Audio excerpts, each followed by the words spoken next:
아버지 감사합니다.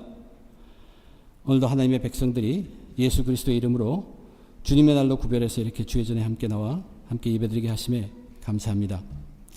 이 시간 하나님께서 주장하셔서 하나님 말씀 온전히 역사하도록 인도하여 주시옵소서. 부족한 자 지켜주시고 하나님의 뜻만이 온전히 전해지도록 도와주시옵소서. 하나님 앞에 겸손함으로 함께 드리는 이 귀한 예배 은혜로 충만케 해 주시옵소서. 예수 그리스도의 이름으로 기도드립니다. 아멘.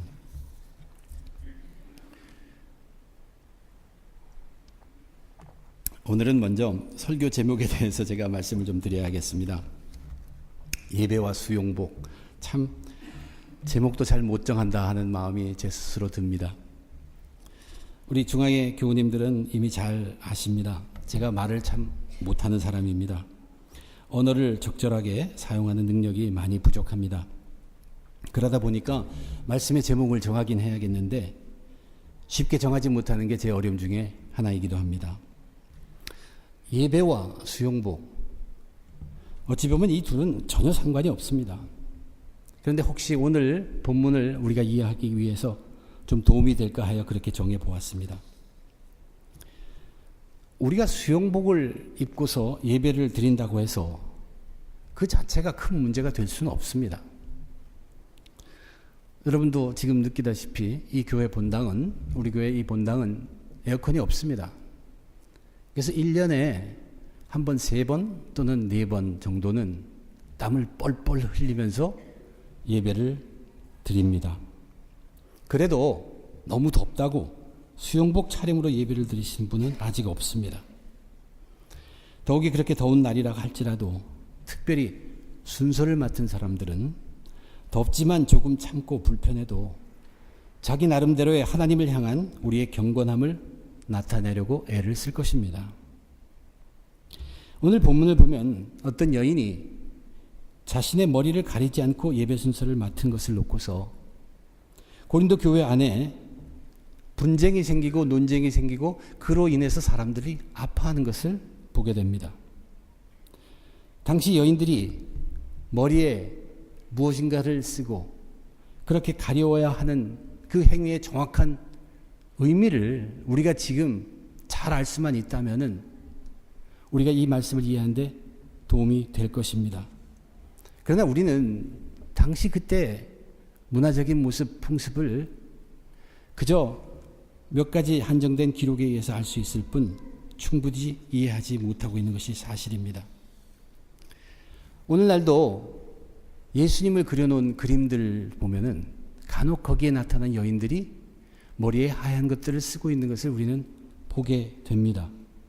아마도 여인들이 교회로 모일 때 모든 여인들이 다 그렇게 했다고 볼 수는 없을 수도 있지만 나름대로 경건함을 보이기 위해서 각자 수건이나 어떤 스카프나 옷가지 등 그런 것으로 머리를 가리웠을 것입니다. 기록에 의하면 그러나 창녀들은 그런 것을 가리지 않고 긴 머리의 아름다움으로 남자를 유혹했다고 합니다. 그런데 왜 이 문제가 된 여인은 머리를 가리우지 않은 채 공개적으로 기도하거나 예언을 하게 되었을까? 아마 공개적으로 나서서 기도하거나 하나님의 말씀을 읽거나 예언을 하거나 하는 남자들은 그 머리를 가리지 않아도 되었기 때문일 수도 있습니다. 남자들은 머리에 아무것도 쓰지 않고 하는 일을 왜 여인들은 꼭 써야 하는가 하는 생각이 들 수도 있습니다. 우리가 지금 생각해 보아야 될 것은 그때의 상황입니다. 당시 교회라는 것은 오늘날의 교회는 전통, 역사가 길어서 그 교회의 전통이 세워졌습니다. 그런대로 그 당시는 아직 교회의 전통이라는 것이 역사가 그렇게 길지 않습니다. 오순절 성령 강림으로 교회 생일이 시작되고 그러나 지금 사도 바울이 이 말을 전할 때까지는 아직 교회의 역사라는 것은 그렇게 길지 않습니다. 예전에 유대인들이 성전에 모일 때는 여인들은 여인의 뜰이라는 곳까지밖에 갈 수 없을 정도의 모임이었지만 예수님은 이 땅에 오셔서 이제 교회를 시작함에 있어서 동네나 산이나 바다나 거기서 복음을 전하면서 교회라는 공동체, 믿음의 공동체 시작하셨습니다. 남녀노소 불문하고 누구나 다 올 수 있습니다. 그런데 이제 복음서를 보면서 우리가 그 속에서 느끼는 여인들의 모습을 한번 보세요. 어느 복음서도 다 여인들에 대해서 이렇게 소개하고 있습니다. 비록 예수님은 남자들을 택해서 그들로 앞으로 세워질 신앙 공동체 교회의 주주들로 삼습니다. 그렇지만 복음서에서 소개된 것을 보면 그 예수님이 전하시는 복음의 말씀에 감복해서 삶이 바뀌고 그래서 자신의 온 삶을 던져서 예수님을 도왔던 자들은 많은 여인들이었다고 복음서가 한결같이 같이 소개하고 있습니다. 오늘날에도 그런 흔적은 사라지지 않고 있습니다. 모든 여인들이 다 그렇고 모든 남성들이 다 그렇다고 할 수는 없지만 보통의 여인들이 남자들보다 믿음에 충만하고 여인들이 믿음에 있어서는 체험도 깊이 하고 많이 하기도 하고 그래서 더욱 뜨겁기도 합니다. 고린도 교회에서도 마찬가지였습니다. 남자들은 교회를 대표하듯 나서서 이것저것 합니다. 그런데 어떤 여인들은 그런 남자들이 전혀 경험해보지 못한 신비한 것들을 경험했습니다. 제가 이렇게 설명드린 건 이제 고린도 전서를 다 읽어보고 그런 속에서 나온 것들이죠. 방언이라는 것이 그 중에 하나입니다. 여인들이 그러한 신비한 삶을 지내면서 나름대로 내적으로 영적인 거룩함을 채워갑니다. 이러한 내적인 영적감이 이 영적으로 충만함이 차게 되면은 그것이 자신감을 일으키기도 하고 또 잘못된 방향으로 보면 교만함을 일으키기도 합니다. 그렇게 되면 나타나는 현상이 이 겉으로 드러나는 경건함 그런 데에 대해서 크게 신경 쓰지 않을 수 있습니다. 여인이라고 해서 머리를 가리우는 것 거기에 크게 문제 삼지 않을 수 있다는 얘기입니다. 어쨌든 자기 내적 경건함이 자신감을 일으키든 아니면 교만함을 좀 일으키든 해서 자기도 교회에서 그 남자들보다 영적으로 뛰어나는데 그들이 하는 대로 할 수 있다는 것입니다. 그렇지만 아무리 하나님과의 관계에서 하나님이 다 알아주신다고 해도 하나님을 섬기는 예배에 온 성도들이 보기에 갑자기 놀라운 것들이 나타날 때 그 예배의 관심은 분명히 다른 데로 흐트러집니다. 그렇다면 자제해야 할 것입니다. 오늘 본문의 말씀을 놓고 이 바울의 가르침을 놓고 사도 바울이 남성 우월주의라고 판단한 그러한 글들도 많습니다. 오늘 이 내용의 결과만 봐서도 사도 바울은 분명하게 결론을 이렇게 짓습니다. 여자는 공공헌한 예배에서 기도를 하거나 예언을 하거나 이 예언이라는 것은 하나님의 말씀을 봉독하고 조금 거기에 애를 좀 토를 달고 또 설교하는 그런 것까지 포함하는 그런 것을 할 때 반드시 머리를 가려워야 한다는 결론을 냅니다. 그런데 이러한 결론을 내는 것을 그 결론이 맞냐 틀리냐를 우리는 보는 것이 아닙니다. 여인이 공개적 예배상에서 머리를 가리고 기도해야 한다 하는 것은 지금 우리에게는 그대로 적용할 수 있는 내용이 아닙니다. 그러나 오늘 이 본문 속에서 오늘날 우리에게도 분명히 적용할 수 있는 교훈은 반드시 있습니다. 그것은 뭐냐면 사도 바울이 그런 문제를 해결하기 위해서 어떻게 그 문제를 접근했느냐, 어떤 방식으로 생각하고 무엇에 중점을 두어서 그 문제를 해결하려고 애썼는가 하는 것은 지금 오늘 우리에게도 분명히 큰 교훈이 되는 것입니다. 그것을 우리는 성경을 통해서 배울 수 있고 바울을 통해 배울 수 있습니다. 지금도 교회 속에 논란이 일어나고 있습니다. 그러나 어떤 논란은 하나님의 말씀이나 어떤 근거에서 정확하게 판단하기 어려운 것들이 많습니다. 오늘은 그런 문제에 대해서 사도 바울이 과연 어떻게 그런 문제를 해결하려고 접근했는가 하는 것을 저와 여러분이 함께 은혜 나누고자 하는 것입니다. 우선 첫째, 계속 고린도전서를 보면서 우리가 강조한 것은 사도 바울은 예수의 사람입니다. 그분은 항상 예수 그리스도의 은혜로만 족한 사람입니다. 그렇기 때문에 이러한 문제를 놓은 것에 있어서도 항상 출발은 그리스도입니다. 그리스도를 중심으로 놓고 바로 이것을 보아왔습니다. 교회의 전통은 그렇게 길지 않습니다. 오늘 본문의 첫 절을 보면 나는 그리스도를 본받는 자다. 그리고 너희들로 나를 본받아서 너희들도 그리스도를 본받는 자가 되라. 그리스도 중심의 사람들이 되란 얘기입니다. 2절에 이어서 전통을 얘기합니다. 교회의 전통이라는 것이 아직 길지는 않지만 너희 고린도 교회는 그래도 그 전통을 예수 그리스도를 중심으로 해서 잘하고 있다 하고 칭찬합니다. 그러면서 그리스도를 중심으로 한 이 문제를 해결하기 위해서 그리스도를 중심한 사상을 그들에게 가르칩니다. 그것이 3절의 내용입니다.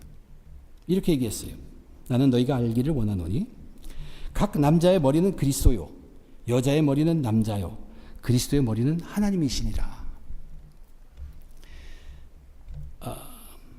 여기 남자의 머리는 그리스도고 여자의 머리는 남자고 그리스도의 머리는 하나님이다. 여기서 우리가 생각해 볼 때 과연 어떤 머리를 얘기하고 어디의 머리를 얘기하느냐. 지금까지 고린도전서를 우리가 계속 강해오 보면서 사도 바울이 그리스도가 누구의 머리라고 얘기했습니까? 분명하게 얘기해 준 것은 교회의 머리입니다. 근데 여기서는 남자의 머리라고 이야기합니다. 그 남자가 교회라는 신앙 공동체, 그것을 대표하고 있고 그것의 머리가 그리스도라고 얘기하고 있어요. 그렇다면 신앙의 공동체가 또 있죠. 그 다음에 말한 여자의 머리가 남자다 하는 것은 과연 무엇을 의미할까? 남자를 머리로 주었어요. 내가 남자가 머리다. 거기에 어느 신앙 공동체의 머리가 됩니까? 가정입니다. 그 가정의 대표를 여자로 표현한 것입니다. 그리고 그 다음에 우리에게 확신을 줍니다. 그리스도의 머리는 하나님이라. 하나님은 어떤 신앙 공동체의 머리입니까? 하나님 나라예요. 천국이에요. 그 하나님 나라는 그리스도로 대표됩니다. 이 신앙 공동체의 머리들, 그것이 바로 그리스도고 남자고 하나님이라고 이야기합니다. 여기서 사도 바울이 강조하는 것이 무엇입니까? 그리스도가 교회를 향해서 보여주신 머리 되심이 어떤 것이었냐는 것이에요. 그리스도가 교회를 향해서 보여주신 머리 되심은 처음부터 끝까지 다 책임진 것입니다. 오셔서 그들에게 필요한 복음의 말씀을 주시고 죽기까지 하시고 약속대로 성령을 보내사 그 성령으로서 성령 공동체인 교회가 출발하게 하시고 그리고 지금도 살아계셔서 다시 올 그때까지 계속 그것을 책임지시고 이끌어 가시는 교회의 머리 그리스도를 얘기하고 있습니다. 그렇다면 가정이라는 신앙 공동체에 그렇게 섬기고 책임을 감당할 머리가 누가 되어야 하는 것이에요. 그 가정에 그리스도가 교회를 향하여 한 것처럼 그런 일을 감당할 머리가 누구냐는 것이에요. 그러면서 사도 바울은 남자들이요 그것을 택하라는 얘기입니다. 남자들에게 그 책임감, 가정이라는 거 맡겨주신 그 믿음의 공동체를 그리스도가 교회를 이끌어가고 지금도 이끌어가는 것처럼 너희들이 감당하라는 얘기입니다. 이 첫 단락에서 얘기하는 중심은 남자입니다. 그런데 너희들이 여자의 머리가 되었다는 것이 여자보다 우월하다는 뜻이 전혀 아니란 얘기예요. 그리스도가 교회를 아끼고 지금도 돌보는 것처럼 그 일을 가정이라는 믿음의 공동체에서 감당할 사람은 남자라는 얘기예요. 그 책임을 지라는 것입니다. 그것을 감당하라는 것입니다. 그래서 그들의 설명을 이렇게 이어가죠. 중요한 사상은 그 머리가 바로 책임자의 머리를 이야기하고 있습니다. 4절에 보면 남자가 당시 예배에서 기도나 예언을 할 때 만약 머리에 무엇을 쓰고 하게 되면 이 머리에 쓴다는 것은 다른 사람이 나를 책임진다는 그런 의미가 있다고 이제 저희가 생각해야 합니다. 그런데 남자가 예배 시간에 기도하고 예배할 때 머리에 흰 것을 무엇을 쓰면은 그는 어떤 남자 아래 있다, 어떤 사람 아래 있다는 것입니다. 그렇지 않다는 것이에요. 교회는 그 위에는 사람이 아니라 그리스도입니다. 그리스도가 머리이기 때문에. 그래서 교회를 상징하는 그 남자는 머리를 가리울 수 없다는 얘기예요. 그렇지만 여자가 예배에서 기도하거나 예언을 할 때 그 여자가 머리를 가리지 않으면 무엇이 되냐면 그 여자는 어떤 남자가 가정을 책임하고 있는 그 안에 있다는 것을 부정하는 것이 되어서 자기의 머리 된 남자를 욕되게 하는 것이라고 설명을 하고 있습니다. 그것이 5절입니다. 사도 바울은 이 문제를 접근하는 데 있어서 본질이 무엇인가를 알았던 것이에요. 머리에 쓰느냐 보다도 남자와 여자의 관계에 문제가 있다는 걸 알고 맨 처음에 그리스도의 사람으로서 그리스도를 중심으로 해서 남자가 무엇인가를 분명하게 알려준 것입니다. 남자가 여자의 머리라고 해서 이 주종의 관계인 그 머리가 아니라는 얘기예요. 그것이 강조되어 있어요. 책임지라는 얘기입니다. 그것을 맡은 자는 남자여야 한다는 그런 얘기입니다. 이것이 그래서 그 머리 가리우는 것을 설명해서 머리 가리우는 것이 맞다 틀렸다 그거보다 저와 여러분이 기억해야 될 것은 바울은 바로 예수 그리스도로부터 시작했다는 얘기입니다. 그리고 나서 이제 두 번째 단락에 가서 7절부터 12절 사이에서 하나님 중심으로 옮깁니다. 근본적인 문제는 남자와 여자의 관계입니다. 하나님은 그 남자와 여자의 관계에 있어서 어떤 것을 보여주셨습니까? 그것은 바로 창조하신 질서입니다. 그래서 창조의 질서의 이야기가 그 다음에 있습니다. 창세기 1장을 보면은 하나님께서 자기의 형상으로 사람을 지었다고 되어 있어요. 그건 남자도 여자도 하나님의 형상으로 지음을 받았습니다. 그런데 2장에 가니까 하나님께서 남자의 갈빗대 그 하나를 꺼내어서 그것으로 여자인 하와를 만들었습니다. 그래서 남자가 여자에서 난 것이 아니라 여자가 남자에서부터 났다는 것이 8절의 말입니다. 그렇게 보면은 남자는 하나님의 형상을 가지고 있고 하나님이 만드신 하나님의 영광입니다. 그런데 여자는 형상은 하나님의 형상을 갖고 있죠. 하나님의 형상이 있습니다, 여자에게. 그러나 여자는 남자에게서 났습니다. 그래서 영광은 하나님의 영광이 아니라 남자의 영광이 그 여인에게 있다는 얘기입니다. 그렇기 때문에 그 여인은 이 남자의 영광이라는 예배시에 그리스도 앞에 남자의 영광이라는 사람의 영광을 가리워져야 한다는 것이 그 논리예요. 그런데 저와 여러분이 하나 기억해야 될 것은 그 창조 질서 속에 있는 이 여자가 남자로부터 날 때 하나님의 의도가 뭐냐는 것입니다. 그는 돕는 배필입니다. 창세기 이렇게 되어 있어요. 여호와 하나님이 이르시되 사람이 혼자 사는 것이 좋지 아니하니 내가 그를 위하여 돕는 배필을 지으리라 하시니라. 여인이 남자의 돕는 배필이 된 것은 하나님의 권세입니다. 여인이 남자를 돕는 배필의 역할을 한다고 해서 그 여인은 남자의 권세 밑에 들어가는 것이 아니란 얘기예요. 이 두 번째 하나님 중심으로 사도 바울이 권면하는 내용 속에는 여인에 대해서 얘기하고 있습니다.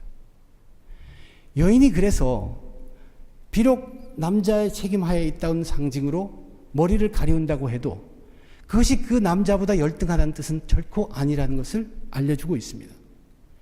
이 돕는 배필의 의미는 도와준다는 자기 그거보다도 그 둘이 하나가 될 때 완전해질 수 있다는 그것을 말하는 것입니다. 하나님이 남자를 지었어요. 근데 혼자 있는 것이 좋아 보이잖아요. 둘을 만들어야 돼요. 근데 그 둘을 만드는 하나님의 모습이 아주 특이합니다. 하나에서 떼어내어서 그것이 둘이 되게 하고 그 둘이 하나가 될 때 완전해진다는 얘기예요.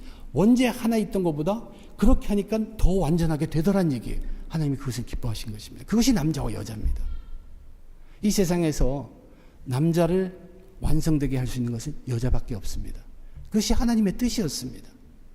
남자가 그냥 혼자로 있는 것보다 하나지만 떼어내고 그 떼어낸 둘이가 하나가 되는 모습이 더욱더 완전하게 하는 것이라는 것을 하나님이 우리에게 알려주신 것입니다. 그래서 여인은 돕는 배필이 역할을 감당하는 것이에요. 이 돕는 배필이라는 것은 완전함을 만드는 것입니다. 여기서 주장되는 것은 여인이 남자를 돕는 배필이라고 해서 그것이 남자의 권세 밑에 들어가는 그러한 열등감을 얘기하는 것이 결코 아니라는 의미에서 뭐라고 10절에서 얘기하냐면 그러므로 천사들로 말미암아 권세 아래 있는 표를 그 머리 위에 둘지라. 여인이 그 머리 위에 가려우는 그 표는 누군가 나를 책임져주는 사람 밑에 있는 뜻입니다. 그런데 그 사람이 그렇게 된 그것이 어떤 사람의 권세나 남자의 권세 밑에 있는 것이 아니라 천사들이 준 권세, 하나님의 뜻, 거기에서 의해서 그렇게 된 것이란 얘기입니다. 그런데 이 창조의 질서는 거기서 끝이 나지 않습니다. 이 창조의 질서는 그 다음에 반전이 되는 것을 우리는 압니다. 비록 하와는 아담에게서 또 아담을 위하여 또 하나님의 권세에 따라 났지만 하나님 안의 세상에서 남자 없이 태어나는 여자 없고 여자 없이 태어나는 남자 없다는 것이 11절의 말씀입니다. 그리고 결국 남자도 여자로 말미암아 태어난다고 12절에서 말하고 있습니다. 완전히 반전이 되었죠. 그래서 결론적으로 12절에 남자든 여자든 모두가 다 하나님 안에서 태어난다고 설명을 합니다. 모든 것은 하나님에게서 났느니라. 지금까지 그냥 성경을 푸는 것입니다. 이것을 종합해보면, 다시 한번 정리해보면 남자와 여자의 관계를 이야기하는데 바울은 먼저 그리스도 중심으로 보았습니다. 그리스도의 중심으로 보면서 그리스도의 중심을 뒀어요. 그리스도는 교회의 머리란 얘기예요. 가정이란 공동체, 그 속에서 남자와 여자가 있습니다. 그러면 거기에 머리를 세워야겠는데 과연 그리스도가 교회에 한 것처럼 그 책임을 감당할 자는 남자들이 감당하라는 그 얘기입니다. 그래서 여자의 머리가 남자라고 얘기합니다. 여자가 머리에 수건이나 천을 둘러 머리를 가린다고 해서 그것이 남자의 우월성을 이야기하는 것이 절대 아니라는 것이에요. 남자는 책임 맡은 자란 얘기입니다. 그 다음에는 여인의 역할을 설명합니다.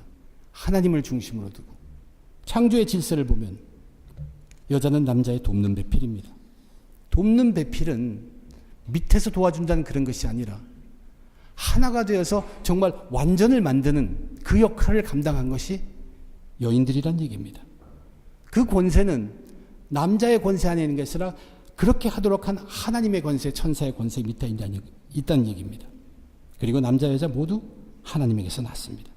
그러므로 여자가 공개석상에서 예배드리면서 머리를 가리우게 그것을 쓴다고 해서 그것이 자신의 열등감을 나타내는 것은 아니라, 그렇지만 기억하라 여인들이여, 돕는 배필이다. 이제 그렇게 말씀한 후에 13절에서부터 시작하는 마지막 단락에서 사도 바울이 중심을 두고 있는 것은 또 하나의 하나님인 변치 않는 성령님입니다. 이 13절을 시작하면서는 아예 그냥 처음부터 선포하고 지나갑니다. 바울은 여자가 아예 머리를 가리지 않고 예배에서 기도하는 것은 옳지 않다고 아예 13절에서 먼저 선포하면서, 그러면서 그 다음 14절에 보면 본성에 호소합니다. 남자가 머리 긴 것, 그 본성으로 보면 부끄러운 것이다, 그 얘기예요. 근데 그 본성이라는 것이 사람들이 태어날 때부터 나는 그 본성을 의미하는 것 아니라, 당시 문화적으로 볼 때 무엇이 가장 자연스러운가 하는 것을 본성이라고 표현했습니다. 무엇이 가장 자연스럽냐는 것이에요. 그러면서 14절에 바울은 본성에 의하면, 즉 당시 시대적으로 가장 자연스러운 것을 기준으로 한다면 남자의 긴 머리는 부끄러운 것이라는 그런 얘기입니다. 당시에 동성연애자들이 남자이면서도 긴 머리를 한 사람이 있었다고 합니다. 또는 자기 스스로 어떤 부끄러움이 있을 때 그런 것이 나타난다고들 이야기하고 있습니다. 어쨌든 지금 우리 속에 자연스러운 것은 남자의 긴 머리는 옳지 않다는 그 얘기입니다. 그리고 15절에 보면 여자가 긴 머리를 가지는 것은 시대적으로 자연스럽게, 그것은 자기의 프라이드, 자랑거리, 자기의 영광이라고 얘기를 합니다. 이것이 정말로 자기의 영광이라면은 예배드릴 때 가리워져야 하는 또 하나의 이유가 될 수도 있습니다.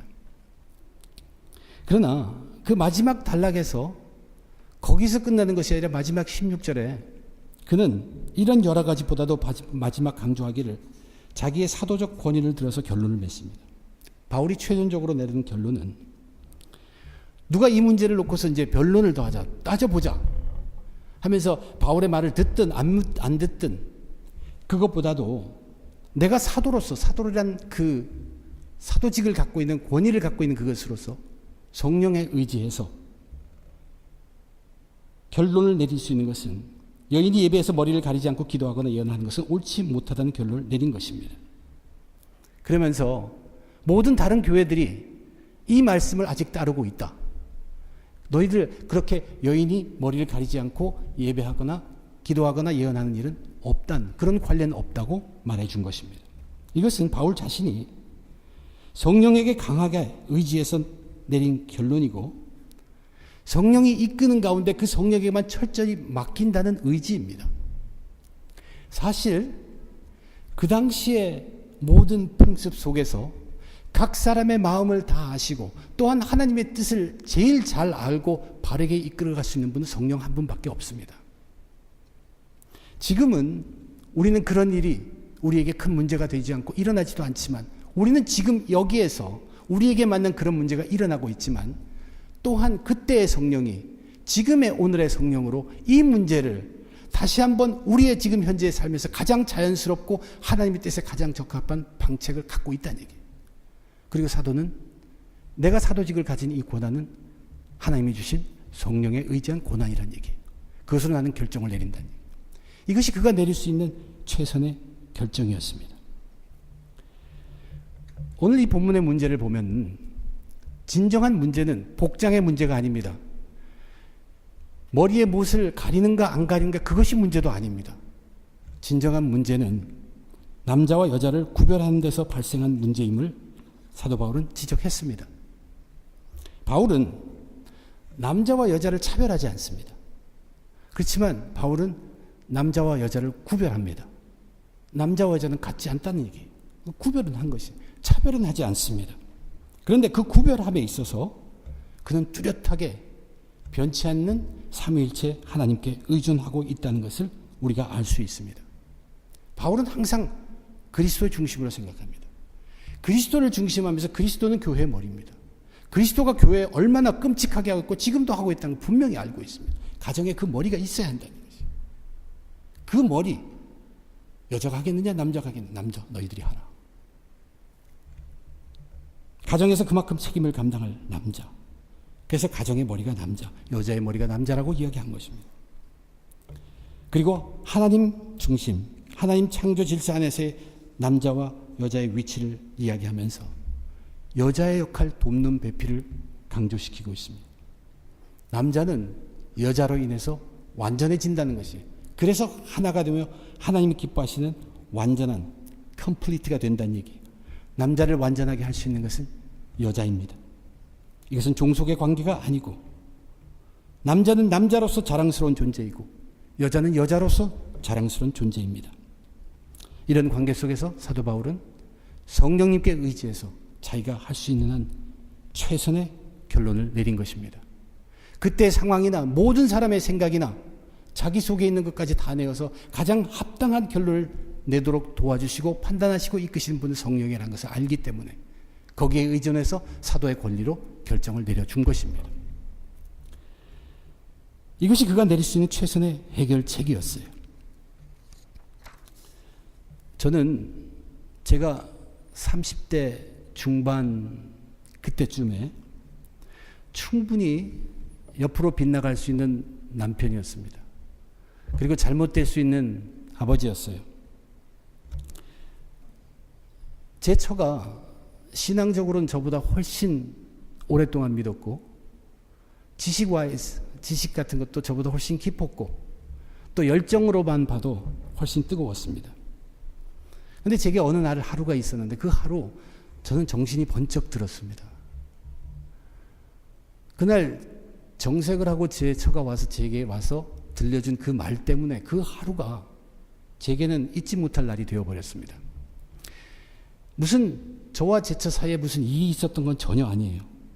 그런데 제 처가 와서 저한테 와서 한 얘기가 뭐냐면 자기와 수빈이와 그리고 저와 이 셋이 한 가정을 이루고 있는데 이 가정의 영적 가장은 당신이요. 영적 가장이 저라는 것이에요. 근데 그 말을 하는 제 와이프의 모습은 정말 모든 것을 다 걸고 하는 것 같은 그러한 모습이었어요.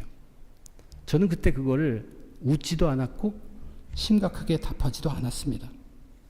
그렇지만 저는 그때 그 말이 제 인생의 길을 신앙의 길로 틀어준 말이 되었습니다.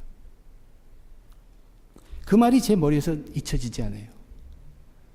제 처와 30년 이상을 살아가고 있는데 제가 본 어떤 것보다 제게 그 말을 해준 그때 여인으로서의 제 처의 모습이 제가 지금까지 살아온 모습 중에서 본 제 처의 모습 중에서 가장 용감한 모습이었습니다. 여러분, 아내가 보기에는 남편이 좀 무기력하더라도 또는 아내로서 남편보다 자신이 좀 능력이 있다고 하더라도 또 현실이 돈 좀 더 많이 번다고 하더라도 아내로서 분명히 알아야 할 것은 아내의 머리는 남편이라는 사실입니다. 그런데 남편이 스스로 내가 아내다, 내가 아내의 머리다라고 말할 수 없습니다. 아내가 남편을 머리로 삼아줘야 합니다. 우리는 흔히 그렇게 얘기해요. 머리가 머리 될 자격이 있어야죠.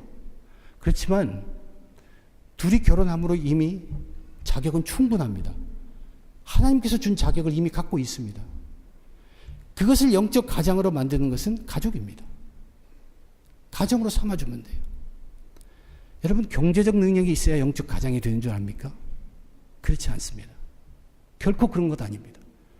꼭 건강해야만 영적 가장이 될 수 있습니까? 그렇지 않습니다. 물론 남자는 지금 예수 그리스도께서 교회들을 그렇게 만드셨고 죽으셨고 그래서 만들고 보혜사 성령을 보내주시고 지금도 지켜보는 것처럼 감당을 해야 합니다. 그러나 그 모든 것 중에서도 영적인 면에 대해서만은 아버지들은 그것을 손을 놓아서는 안 됩니다.